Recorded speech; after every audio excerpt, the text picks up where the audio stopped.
আমার নাম শ্রেয়শ্রী দাস। আমি একটি কবিতা বলছি। কবিতার নাম মাকাল। কবি রবীন্দ্রনাথ ঠাকুর। গৌর বর্ণ নধর দেহ, নাম শ্রীযুক্ত রাখাল। জন্ম তাহার হয়েছিল সেই যে বছর আকার। গুরু মশাই বলেন তারে, বুদ্ধি জেনে একেবারে তৃতীয় ভাগে পড়তে সারা 6 মাস ধরে নাকাল। রেগে মেগে বলল বাঁদর, নাম দিন তোর মাকাল। নামটা শুনে ভাবতে যে প্রথম বাঁকিয়ে যুগল গুরু, তারপর সে বাড়ি এসে নৃত্য করলে শুরু।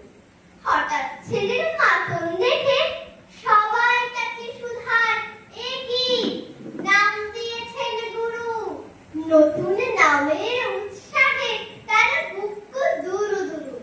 কোলের পরে বসিয়ে দাদা বললে কানে কানে, গুরু মশাই কাল দিয়েছেন, বুঝিস নে তার মানে। রাখাল বলে কখনো না, মাঝে আমায় বলেন শোনা।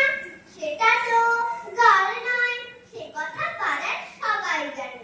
আচ্ছা দেখিয়ে দেব, চলো তো ওইখানে। টেনে নিয়ে গেল তাকে পুকুর পাড়ের কাছে। বেড়ার পরে লতায় যে গাছ, মাকাল ফলে আছে। তুমি হেসে বলতে কি চাও, গাল ফলেছে গাছে। মাকাল আমি বলে রাখাল, দুহাত তুলে নাচে। দোয়াত কলম নিয়ে ছোটে, খেলতে নাকি চায়। পড়াশোনায় মন দেখে মা অবাক হয়ে যায়। খাওয়ার বেলায় অবশেষে দেখে ছেলের কাণ্ড এসে।